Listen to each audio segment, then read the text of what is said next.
There is a strange emotional relationship happening on this continent. It's the relationship between South Africa and the rest of Africa. Because if you ask many South Africans right now, they will say something like, the rest of Africa hates us. And if you ask the rest of Africa, they will say, hate you? Relax. We're just trying to understand you. It's like a continental WhatsApp group where one person suddenly sends a long message saying, why is everyone attacking me? And the rest of the group is like, bro, nobody even replied to your last message. Now, to be fair, this perception didn't come from nowhere. There are reasons many South Africans feel like this. The biggest one is the issue of xenophobia. Over the years, there have been several attacks on Africans living in South Africa, Nigeria, Zimbabwe, Ethiopia, Somalis, and every time something like this happens, the reaction from the rest of Africa is explosive. Nigeria starts protesting, Zimbabwe starts issuing statements, and Kenya starts writing Twitter threads so long they look like university theses. And South Africa looks at that reaction and say, wow, why does Africa hate us so much? Meanwhile, the rest of Africa is like, we don't hate you. We're just asking why our Baba ran to another country and still had to run again.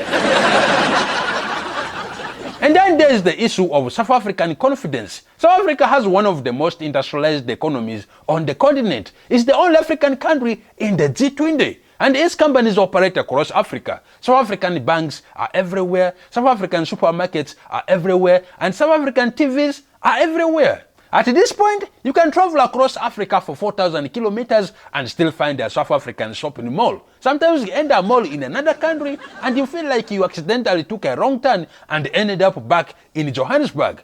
Even the security guard is speaking with South African accent. Yeah, like, welcome back, sir. Like you never actually left. And when you have that level of economic presence, sometimes people also assume you have certain attitude. Some Africans say when a few South Africans travel across the continent, they act like they just discovered civilization for everyone. You will hear questions like, wow, you people have highways? Yes, we do. We also have electricity. Sometimes we have Wi-Fi. Occasionally, some of us also have a government that works on Tuesdays. Yeah. But the point is this, when those small comments start circulating online, people start building this stereotype that South Africans think they are superior. Now, is that fair to every South African?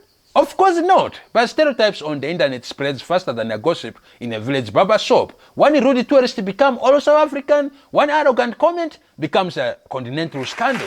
Next thing you know, two people are arguing on the X and suddenly it is trending as Africa versus South Africa. Meanwhile, two farmers in Zambia and Limpopo are trading maize peacefully like nothing happened.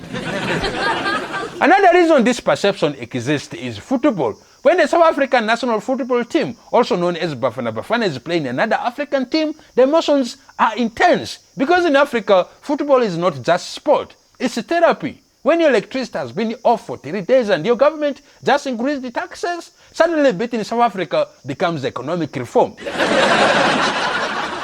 Fans celebrate like they just defeated the Roman Empire. Fireworks, dancing, and national pride everywhere. And South Africans look at the celebration and say, wow, why does everyone hate us?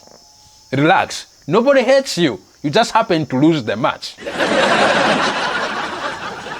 But there's also history behind this relationship. During the years of apartheid, many African countries supported South Africa's liberation struggle. They hosted activists, trained fighters, and pushed for international sanctions. So when the democracy finally arrived in 1994, many Africans expected South Africa to become the continent's biggest champion, like the older sibling who fought hard and then came back to lift everyone else up. Yeah, but instead sometimes South Africa behaves like that cousin who studied abroad for 1 semester and now is correcting everyone's English grammar at family dinners. And that is when misunderstandings begin, because Africans start saying, why are they acting like they're not one of us? And South Africans start saying, why is everyone criticizing us?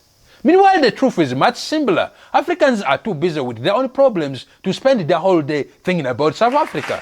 They are worrying about fuel prices, elections, rent, and why the government built a $200 million stadium instead of fixing the hospital.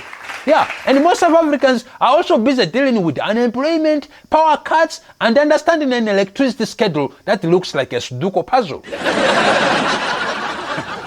The reality is that the Africa versus South Africa drama mostly exists online. Social media turns every small argument into a continental war. Someone posts a rude comment and suddenly 300 million Africans are apparently involved. In real life, millions of Africans live, work, study, and trade in South Africa every single day without any drama. No fighting, no tweeting. They're just trying to parent like the rest of humanity. So, do many South Africans think the rest of Africa hate them? Yes. But does the rest of Africa hate South Africa? Not really. Many Africans just want two things: respect and maybe a discount the next time they enter in a South African supermarket. Because if Africa is truly one big family, South Africa is that cousin who owns the biggest house on the street. The problem is, sometimes that cousin throws a barbecue and forgets to invite the rest of the family. And Africans don't hate that cousin. They're just standing outside asking one simple question: are we guests or are we family?